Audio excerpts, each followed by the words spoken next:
What is foresight and who gets to use it? Julia Rose West and Alida Draudt would say that foresight can be used by anyone to explore and understand the future. They've distilled the essence of foresight as applied by innovators and futurists and created simple exercises anyone can use to reimagine their future. Welcome and thank you for being here with us. Thanks for having us. Thank you for having us. What exactly is foresight?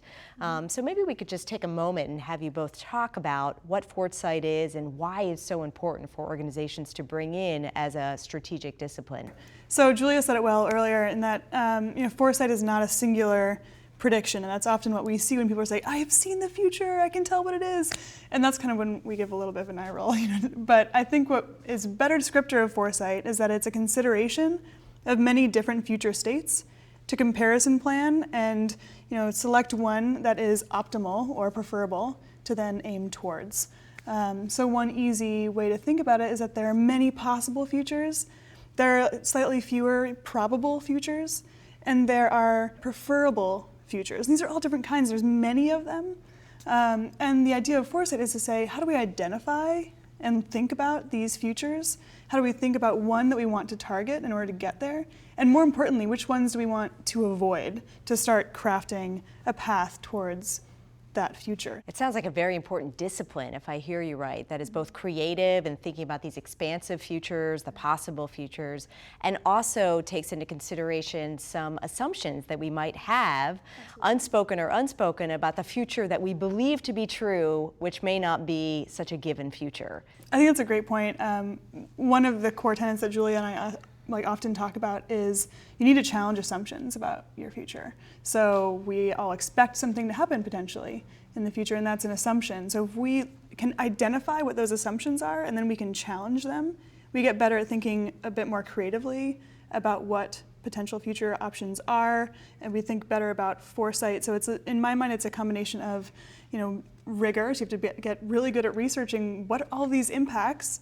It's a combination of rigor and creativity, and then humility. So you will be wrong at some point. That's okay. We cannot all be exactly 100% sure about the future.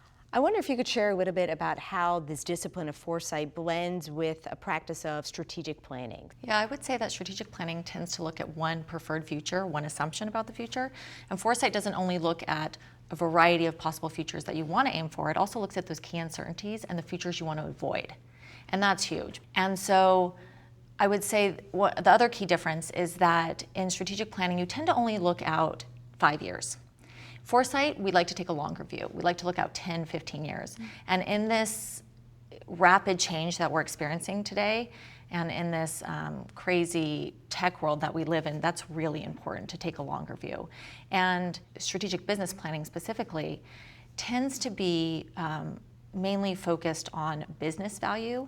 And I would say that foresight really aims to look at what kind of future we want to have as customers, as users, as people 10, 15 years out. And at the end of the day, foresight is just design. It is. We're just designing futures. We're looking at what futures we want and we're deciding how to get there. What are some other just common mistakes or misunderstandings that you've heard your colleagues or other executives talk about? So I think one that we naturally do as humans is that we base our understanding of the future on what we've already experienced. So we think about what has happened, what's happening right now in the present, and we say, okay, that might just expand in the future. That's what the future will look like, instead of actually thinking that the future will be inherently different than what we've experienced now. So we look to the past to think about what patterns we can observe, to acknowledge those patterns, and then to really kind of see how they may shift in the future. So we do use the past, but the misconception is we only use the past to anticipate the future, wherein it's fundamentally different. Foresight is not done by one person. The reality is you can't do it in a vacuum. You can't do it just by yourself. You need to have collaborators, and I think that's key to any foresight process, is to bring in a variety of perspectives, bring in a variety of viewpoints that can challenge your own assumptions, because we all have inherent biases that we need to be challenged by other people. So get out of your own vacuum and do it with a group of people. If someone is interested, I want to explore different futures, what's one accessible way or one conversation that they might just start to see if they can get some momentum and traction in their organization to start to do this work? Yeah, there's a couple things. One I might recommend is hosting like a lunch and learn where you just talk about trends. Trends you're seeing, either internal or external trends. Just by having those conversations, somebody might be at their computer and they might have saw one thing and somebody else saw another thing, but by bringing those two trends together, and you start to think of what other futures there could be. I totally agree. I think what's important is to bring in trends from outside your industry. So whereas we could look at just DNA trends or just banking trends, I think it's really important to bring in a variety of different influences across industries, because the reality is our world is not siloed. Our world is very systemic, it's all connected. So if these trends start happening, how do we think about our own industries better? One other thing I'd like to add is just applying a time frame, a physical time frame to the future. So if you want to talk about the future 10 years out, actually say, we're going to be studying the future family history in the year 2027. And sometimes it's even nice to ask them to pause and think, okay, how old will you be? You don't need to say, but how old will you be in the year 2027? How old will your children be? How old will your parents be? Because then it actually puts you in that mindset of, okay, this year will come. It seems far out, but it's really right around the corner.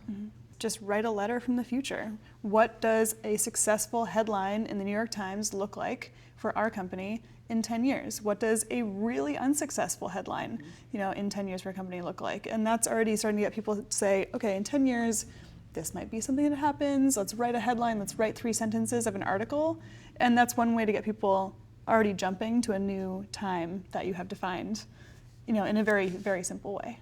I love that concreteness. You, in some ways, shrink it down, you make it concrete, and you get people to generate ideas based on this headlining concept. If you might envision different futures, you might then have to ask yourself, what would have to be true for that future to happen? Backcasting really looks at what that future is and then takes it backwards through time to say, okay, in order for this to be true, what will have to happen in the world at large, and we call that flags, like what will happen, or gates. How can we as a company or as the organization that's looking towards that scenario control something and change it to get to that future?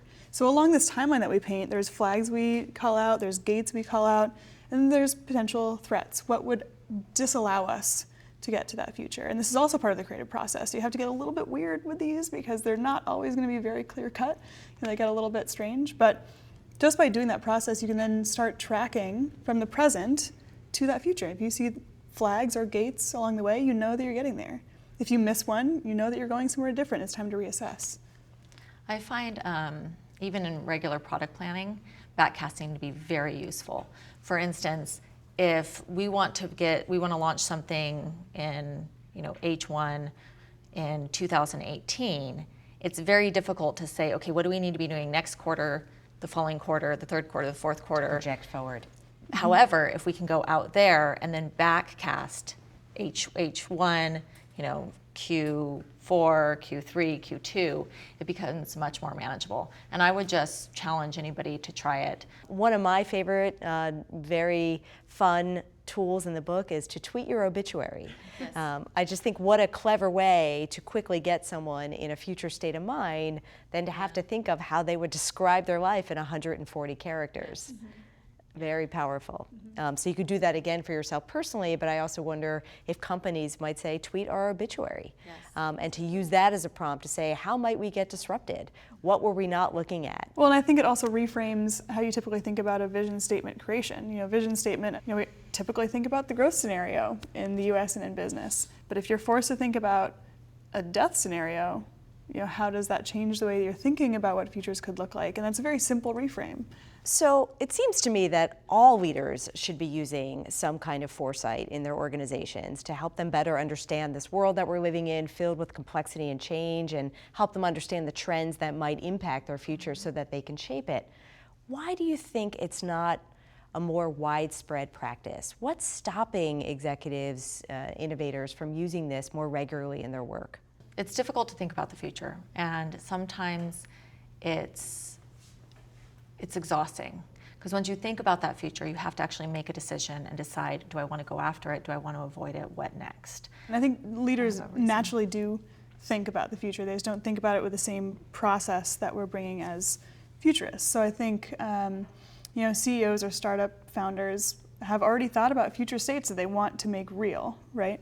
I think that they just don't have the same process that we're using. In a growth economy, which we're experiencing right now, it's also really hard to think about the future because we don't want it to change. We just want that curve to keep on growing. Yeah. And so what you're asking people to do is challenge that assumption that we're always going to be in a growth scenario. And so that's difficult. And we're very quarterly focused and driven, especially here in the Bay Area. And Foresight forces people to get outside of that comfort zone. What is one practice that all leaders, really regardless of their position, should start to do in order to get their organizations more prepared for this diversity of futures? I would say, first and foremost, understand that there's more than one possible future. And just understanding that and socializing that message amongst your company. So companies tend to say, here's our vision, and put a stake in the ground. And then they're scared to shift it or change because they've all committed to this vision. But if companies can actually start socializing and letting their employees know, look, this is one possible future we're going to go after, but there are a lot of externalities and we might have to shift it, I think we'll be more agile and quicker to react. I think oftentimes leaders of companies stop exercising the power of the interview. Like, go and interview other people and start getting a greater understanding of empathy for different perspectives. Get outside of your office, go and talk to people about how they expect the future to happen, how they don't expect the future to happen. Because if you get a wider understanding of diverse perspectives, you can better think about multiple futures, and then it's easier to paint many pictures rather than just one.